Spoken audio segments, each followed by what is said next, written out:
Hola muchacho!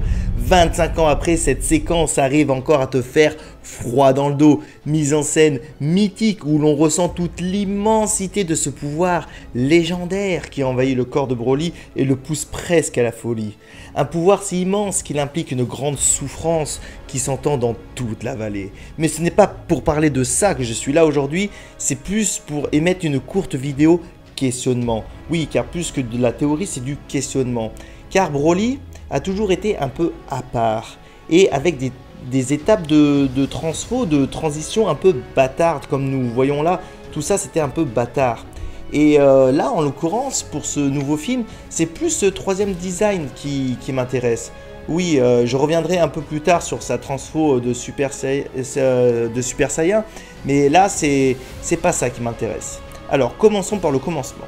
Déjà Broly est un Saiyan à part, une exception de la nature, un génie, que ce soit dans l'ancien OAV ou dans le futur film, qui ne pourra oublier d'ailleurs ce point, hein, sinon ce serait carrément trahir le personnage. Et comme toute tête d'exception, dit évolution d'exception. Ainsi, sa transformation au Super Saiyajin sera pour moi Ikari. Oui, yeux révulsés comme toute tête enragée, hein, c'est pour ça que je dis Ikari. Hein. C'est un parallèle avec Trunks, hein, bien sûr. Trunks contre Cell, ou plutôt, surtout si vous préférez, contre Zamasu. Un Trunks 100% colère, avec les yeux sans pupille, etc. Bon, là, on va me dire que Broly, en Super Saiyan, on le voit déjà dans la deuxième OAV, où Broly n'était pas encore Ikari, c'est ça. Ouais, ok, c'est vrai, mais en vrai, muchacho, rien à voir, hein.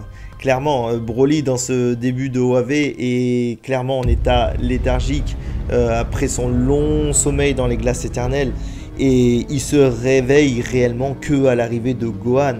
Clairement, il n'y a que là qu'il commence à se laisser envahir par la colère. Donc, à la limite, on pourrait presque plus comparer avec Goku sur Namek qui, pour accéder au stade mythique pour l'époque hein, du Super Saiyan, a dû passer par une phase totale de bête enragée. Hein.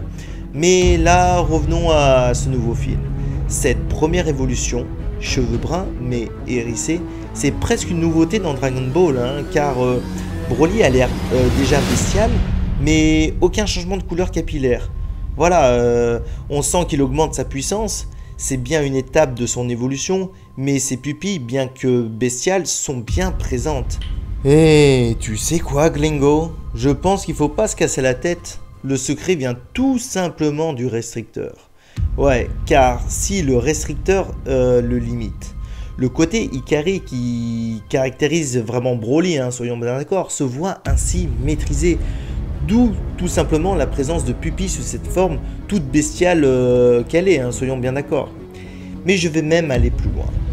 Je pense qu'ils se sont inspirés d'un autre OAV pour cette forme un peu bâtarde. Ouais, car faut le dire, c'est une forme bâtard entre la forme normale et celle du Super Saiyan. Et je pense forcément à la fameuse transfo de Goku en faux Super Saiyan dans la 4e OAV contre Slug. Pour moi, le teint rougeâtre des cheveux de Goku est juste dû que ce dernier utilise la force du Kaioken pour accéder à cet état. Les bruitages d'ailleurs vont en ce sens, hein. Mais sinon, c'est la même étape bâtarde. Et niveau bestialité, je préfère te laisser juger par toi-même.